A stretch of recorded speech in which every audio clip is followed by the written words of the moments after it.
Wednesday morning, everyone.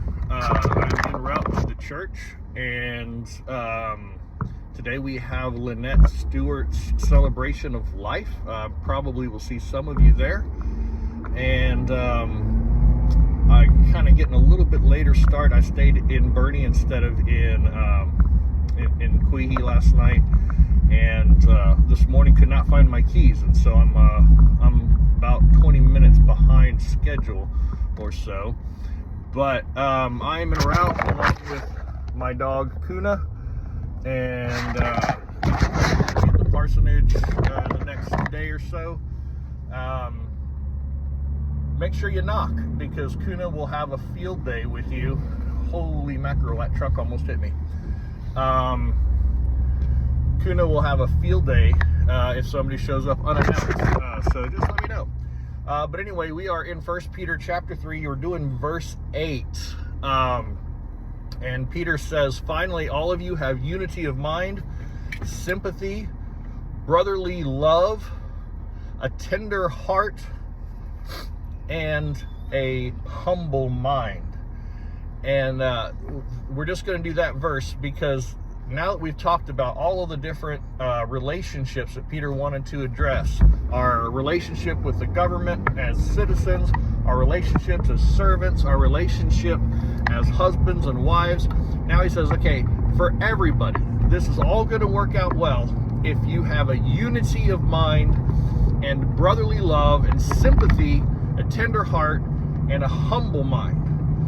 The two kind of end pieces on that verse both have to do with the mind. A unity of mind and a humble mind. Our minds have to be united and they have to be humble. That means looking out for others first. Humble doesn't necessarily mean you got to be a doormat. Humble, however, does mean that it thinks of others first. It puts their needs first. It puts the needs of the whole, the whole church first. And so we have a humble mind.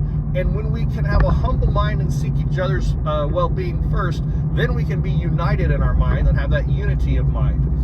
All of that is going to be facilitated if we operate out of sympathy, which is one of the things he says, and brotherly love, looking out for one another.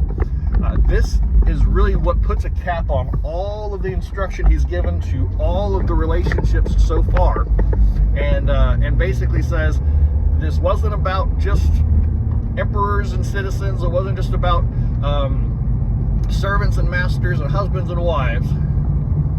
This is about everybody and how we act in general. And it's true. Can you imagine a church where there was complete unity of mind? Can you imagine a church that operated in complete humility? That would always be seeking the good of others first and not get too riled up when you don't get your own way. And so we as leaders of the church have the opportunity to model that first. We model that first, and we show that in our actions, in the way that we are generous with one another, in the way we are generous with those with whom we are in community, and being sympathetic, understanding that people have junk going on in life. And don't get too bent out of shape when somebody has a bad day or does something wrong or looks at you the wrong way or whatever. Have sympathy, understand, and act in humility. And with that, we will have a united mind and a united front as we move forward serving God's kingdom.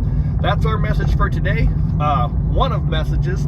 That's my first message for today. My second one will be at Lynette's Celebration of Life, and my third one will be tonight at our Lent service. So I look forward to message after message after message today. Y'all have a great day, and we'll talk to you soon.